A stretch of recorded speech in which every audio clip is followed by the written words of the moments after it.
I never thought a wrong turn in a quiet little town could lead to the most unforgettable week of my life. But that's exactly what happened. My name is James.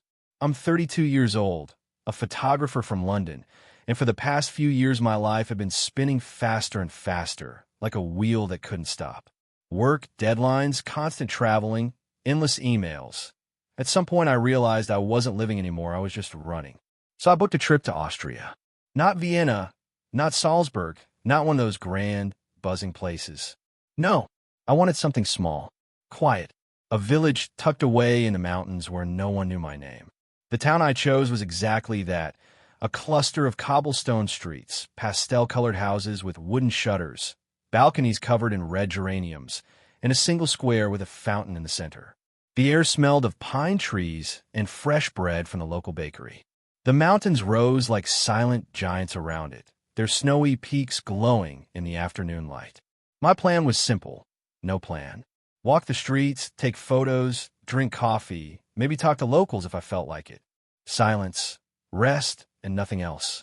But life has a strange way of laughing at plans. On my very first day, I left my small guest house in the morning and wandered without thinking, turning corners, following narrow streets that twisted like a maze. At some point, I realized I had no idea where I was. No map, no internet signal.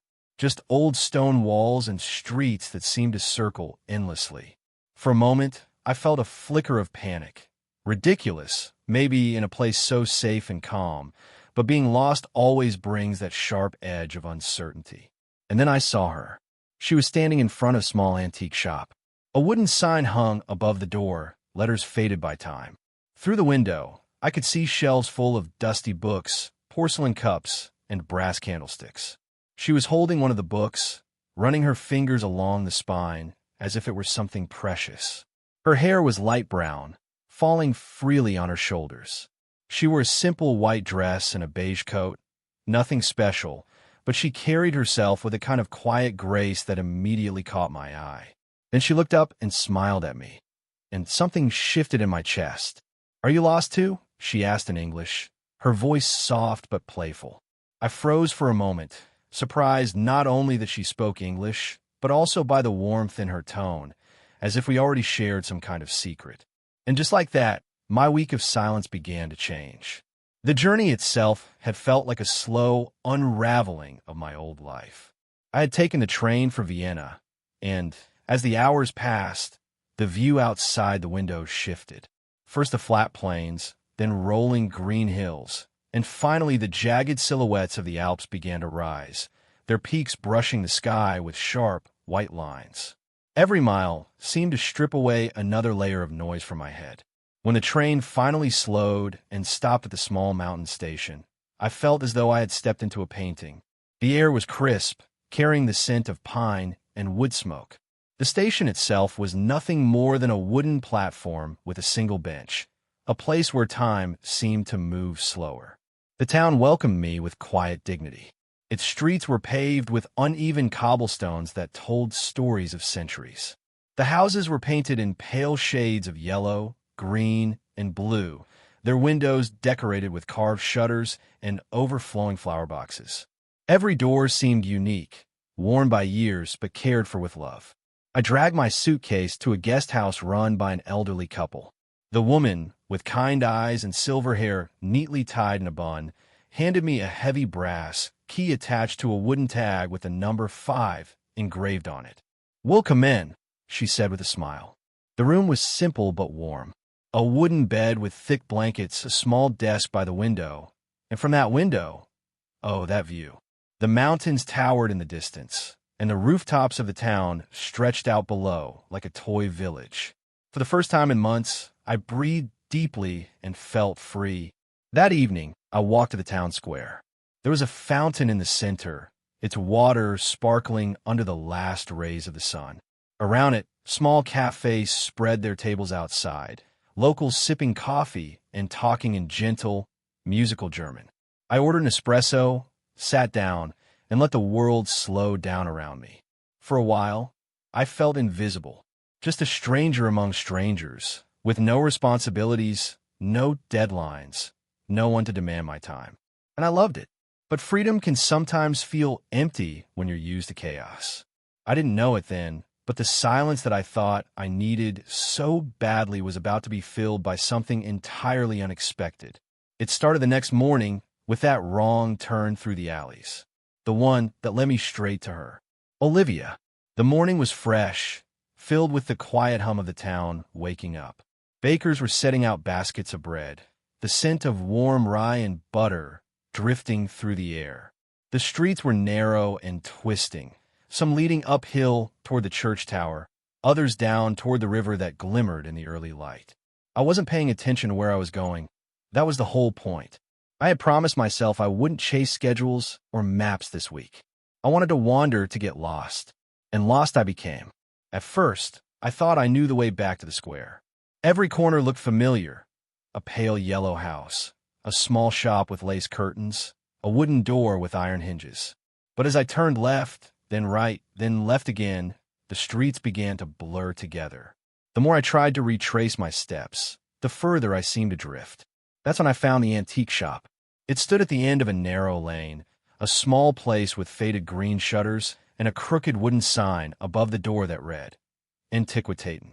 Its window was crowded with things time had forgotten. Clocks with stopped hands, silver teapots, porcelain figurines, rows of books with spines bent and cracked. And there she was. She stood outside the shop, one hand gently brushing over the books stacked in a wooden crate by the door. Her fingers lingered as if she were choosing not just a book, but a memory. Her hair caught the morning light, soft brown, slightly messy, yet beautiful in its natural way. She wore a light dress with a beige coat draped over her shoulders. Nothing extravagant, but there was an ease about her presence that drew me in. She looked up, noticed me standing there, probably with the awkward expression of a tourist who had no idea where he was, and smiled. It was the kind of smile that disarmed you. Warm, not forced, not polite, but real, as if she saw me and instantly understood something about me I hadn't even said. "Are you lost too?" she asked in English. Her voice was calm, lightly teasing, but kind. It surprised me, not just because she spoke my language, but because it felt like an invitation. I laughed, shaking my head. Yeah, completely. I thought I was heading toward the square, but I think I've been walking in circles. She tilted her head, her smile widening just a little. Don't worry. I've been here 3 days, and I still can't find my way around. These streets are like a puzzle. There was something in her tone, playful but not mocking. It felt easy, natural, like we'd known each other longer than a few seconds. For a brief moment, we just stood there, two strangers in a forgotten corner of a mountain town, surrounded by old books and the sound of distant church bells. The world seemed to pause. And that's how it began. That single question, that single smile, the wrong turn that wasn't wrong at all. After that first exchange outside the antique shop, something shifted, like a door quietly opening. I hadn't come to Austria to meet anyone, and I certainly hadn't planned on spending my carefully guarded solitude with a stranger. Yet, as Olivia and I began talking, it felt less like meeting someone new and more like remembering a person I had once known. We introduced ourselves properly. "James," I said, extending my hand, and she shook it gently. "Olivia," she replied, her grip warm but light. I asked where she was from. "Toronto," she said, her lips curling into a small grin. I needed a break. No work, no schedules, no responsibilities. Just a week to breathe. It startled me how closely her reasons echoed my own. Maybe that was why the conversation felt so natural. We weren't tourists chasing checklists of landmarks. We were escapees, fugitives from our own lives, both looking for something we couldn't quite name. She suggested coffee, and we walked together to the square. Sitting at a small table beneath a striped umbrella, we ordered cappuccinos. Conversation flowed easily, as if the silence of the town had been waiting for us to fill it. We talked about simple things at first, the beauty of the mountains, the charm of the narrow streets, the strange difficulty of pronouncing German menus. But soon, the conversation deepened. She told me about her childhood summer spent near a lake in Canada, where she learned to row boats and catch fireflies in jars. I told her about growing up in London, about how the city both thrilled and exhausted me. There was laughter, too. We joked about being professional wanderers who couldn't follow a map to save their lives. At one point, a waitress accidentally dropped a spoon, and Olivia mimicked the dramatic gasp of an opera singer so convincingly that I nearly choked on my drink from laughing. After coffee, we decided to walk together. We let the streets choose our direction, not caring where we ended up. We found a path that led us uphill, past stone walls covered in ivy, until we reached a lookout tower. The view took my breath away. Red rooftops spread out below us, framed by endless peaks of the Alps. Olivia pulled out her phone and tried to capture the moment, but then shook her head and laughed. No picture does it justice. Sometimes you just have to live it. We spent hours wandering, from the lookout to a hidden chapel, from the chapel to a meadow where children were flying kites. At some point, the afternoon sun dipped low, painting everything in warm gold. Hunger eventually found us, and we ended the day in a small tavern, eating goulash and sharing a bottle of local wine. I remember watching her as she spoke, her hands moving animatedly when she described her favorite books, her laughter spilling out without restraint. She had this way of leaning forward slightly when she was interested, as if every word you said mattered. By the time we returned to the square, the town was wrapped in twilight. Street lamps glowed softly, their light reflecting off the cobblestones. We stood there for a moment, neither of us wanting to say goodbye just yet. "Same time tomorrow?" she asked. I didn't hesitate. "Definitely." And just like that, the plan I thought I had for my quiet week dissolved, and I wasn't sorry.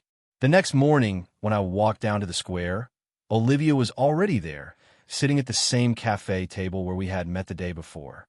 She had a book open in front of her, but wasn't really reading.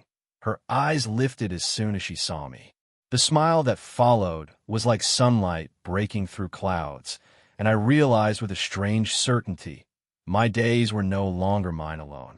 We started small with bicycles. There was a rental shop by the edge of the square, run by a man with weathered hands and a laugh as deep as the valley. He gave us 2 old mountain bikes that creaked on every turn of the pedals, but they carried us just fine. We set out on a winding trail that climbed through pine forests and dipped along rolling meadows. The higher we climbed, the more the air smelled of sap and wildflowers. Olivia's laughter echoed between the trees whenever she lost her balance or sped too fast around a corner.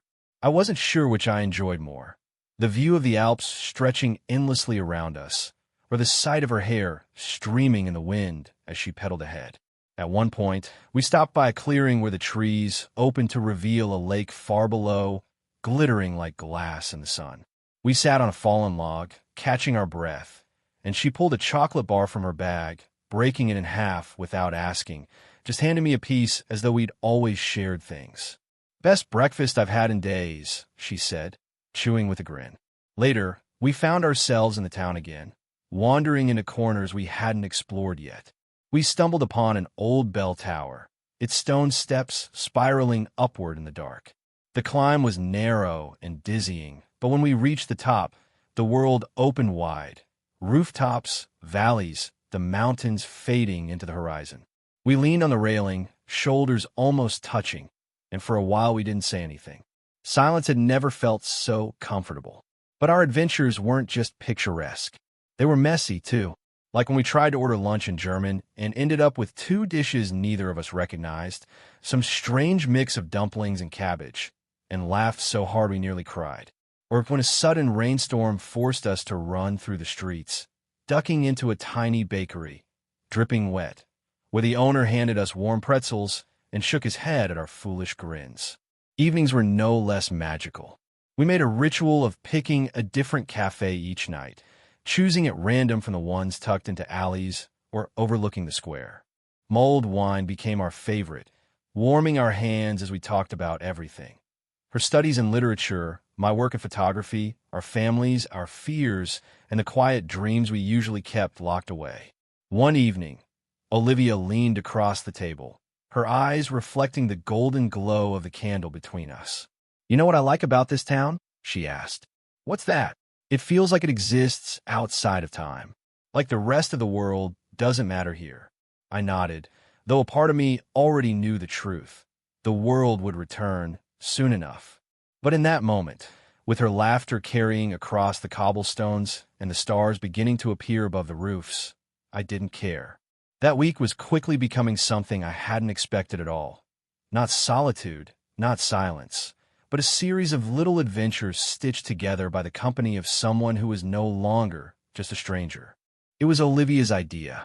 We had just finished dinner in a small tavern, the kind where wooden beams crossed the ceiling and the air smelled of roasted meat and herbs. Outside, the night had fallen quiet, the streets hushed, the mountains just dark shadows against a star-filled sky. She leaned toward me, her voice low, almost conspiratorial. "Let's do something crazy." I raised an eyebrow.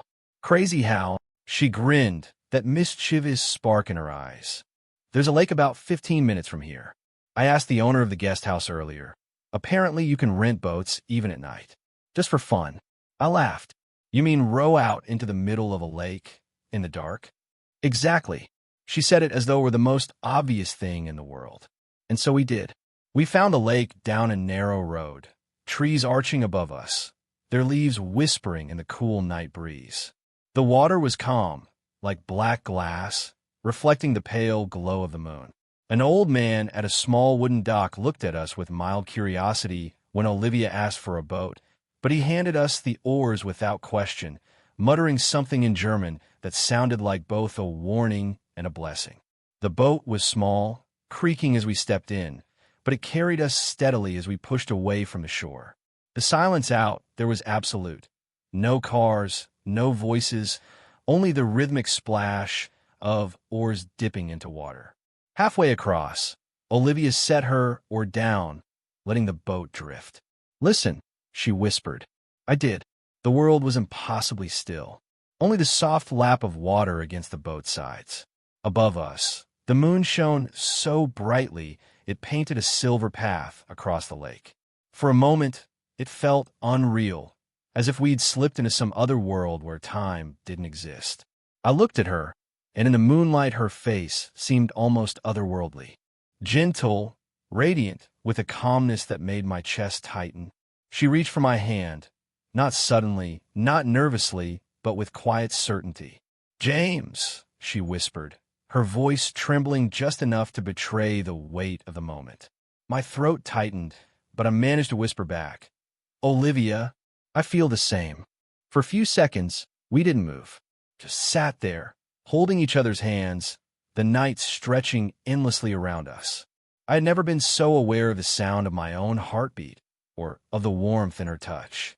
And then she smiled, that same smile from the antique shop, only softer now, vulnerable. I leaned closer, and though no kiss passed between us that night, it wasn't necessary. What we shared in that silence was deeper than words, deeper even than touch. It was a promise, unspoken but undeniable. When we finally rowed back to shore, the world felt changed. Or maybe it was just me. Either way, I knew something had begun that could never be undone. The morning after the lake felt different. The town looked the same square with its fountain, the same cafes with their tables spilling into the streets, the same mountains standing eternal in the distance. But inside me, everything had shifted. I wasn't just a tourist anymore. I wasn't even just James, the photographer from London. I was part of something fragile and new that pulsed like a secret heartbeat between us. That morning, over coffee, Olivia looked at me with a glint in her eyes. "No plans today," she said. "Perfect," I replied. "Then let's keep it that way. No maps, no phones, no asking for directions. We follow the road until it decides to stop." And so we did. We walked out of the town and followed a narrow path that curved upward into the hills. The sun was warm but gentle, filtered through tall trees that lined the road. Birds sang in the branches, and every now and then, the distant clang of cowbells echoed from the meadows. Hours passed without us noticing. We laughed at our own terrible attempts to guess where we might end up. Olivia swore the road must lead to a vineyard. I insisted it would probably end at nothing more than a farmer's gate. Neither of us was right. Instead, we found a castle. It rose suddenly from the trees, a dark silhouette against the sky. Not grand and polished like something from a postcard, but old, weathered, half-forgotten. Its stone walls were streaked with moss, its towers chipped by centuries of wind. The iron gate at the entrance creaked as we pushed it open, and we stepped inside like trespassers in another century. The air was cool within the walls. Empty halls stretched before us, filled only with dust and echoes. In one room, we discovered a grand piano covered with a faded cloth. Olivia's eyes lit up. She pulled back the fabric, sat on the broken stool, and pressed a key.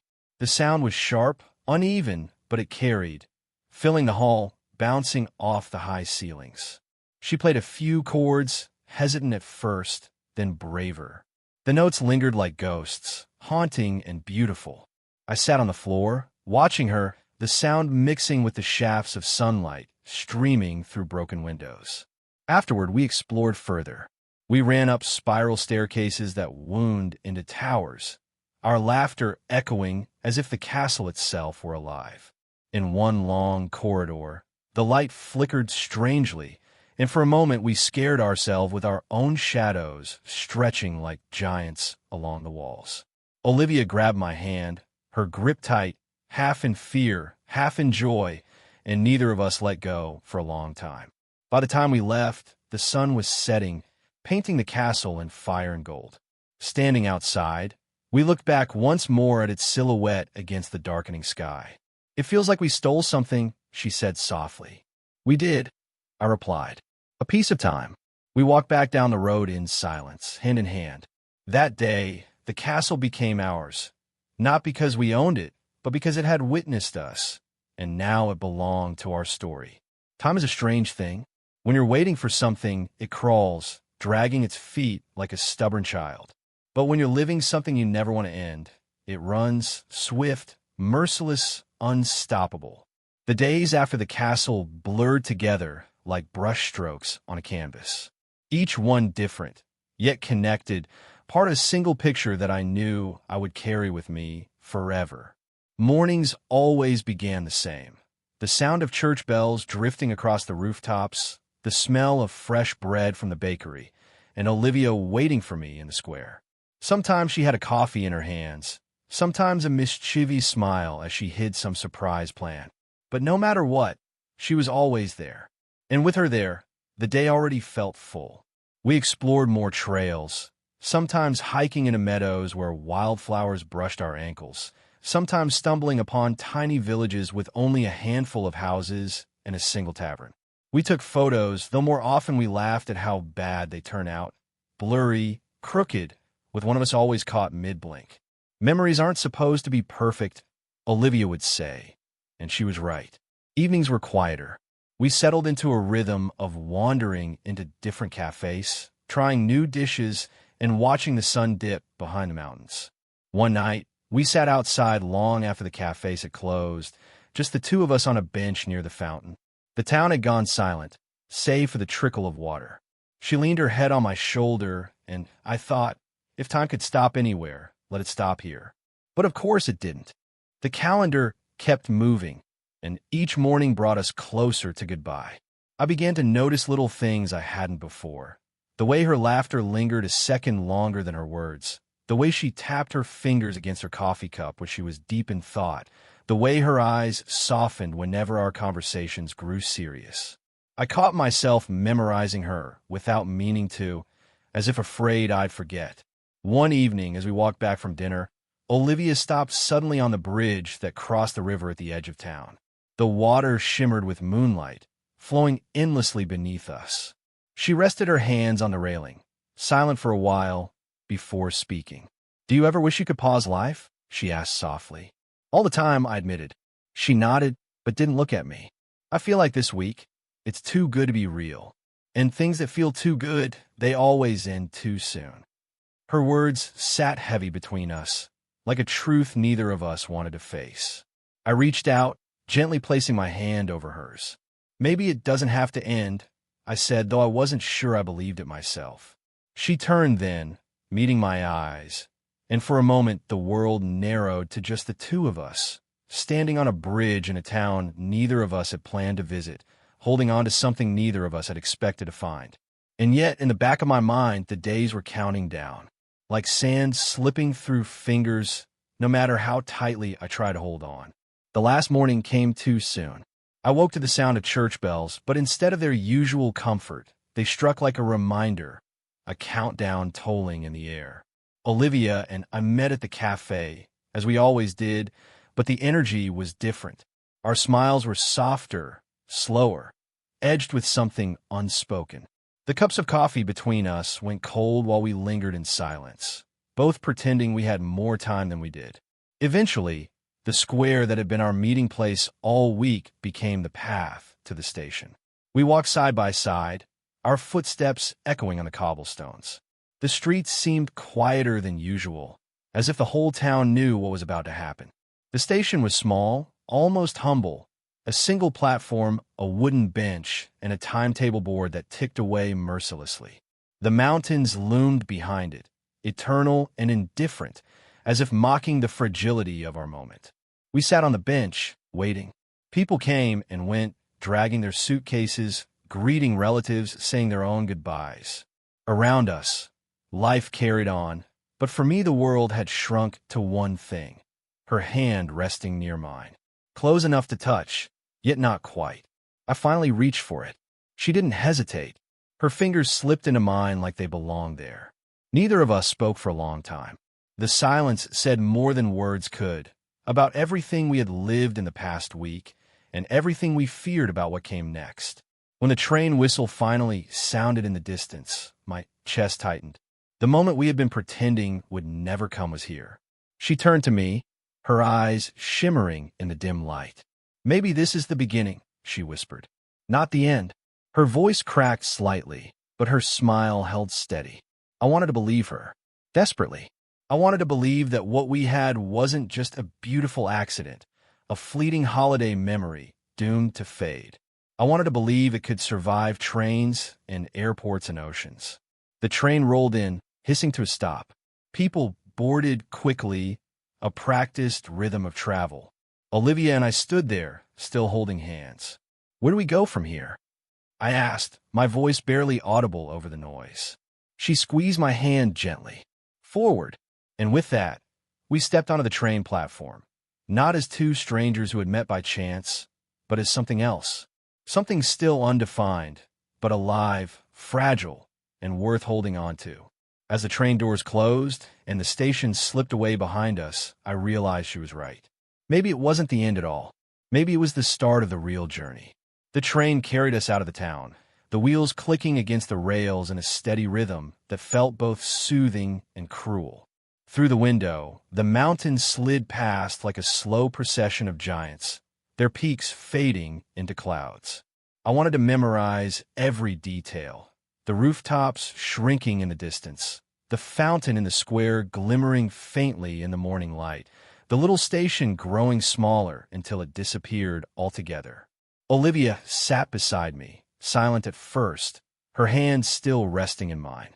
The weight of goodbye hovered in the air, but it wasn't quite goodbye anymore. We had stepped beyond that. "Strange," she said after a while, her eyes on the window. "I thought I was coming here to escape everything. But now, it feels like I've been found instead." Her words struck deep. I turned to her, seeing the reflection of the mountains in her eyes, and realized she had become part of the landscape itself. Inseparable from the memory of the town, from the laughter, from the nights by the lake, from the dust of the castle halls. "Do you believe," I asked softly, "that some meetings aren't accidents?" She didn't answer right away. Instead, she leaned her head against my shoulder, her voice barely more than a whisper. "I do now."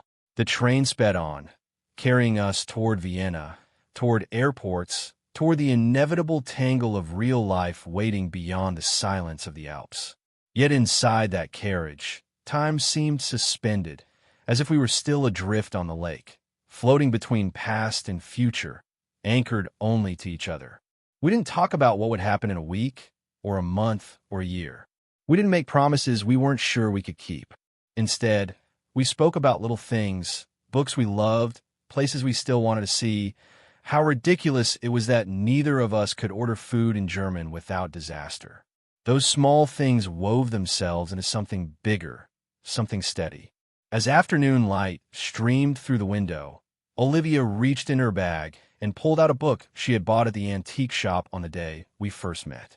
Its spine was cracked, its cover faded. She placed it in my lap. "For you," she said simply. I opened it. On the first page, she had written in neat handwriting, "To James, so you won't forget that sometimes the wrong turn is the only right one." I looked at her, words caught in my throat. She just smiled, that same quiet, knowing smile from the very beginning. The train carried us forward, and for the first time in years, I didn't feel like I was running away from life. I was moving into it, not alone, but with her beside me. And that was how my wrong turn in a small mountain town became the beginning of everything.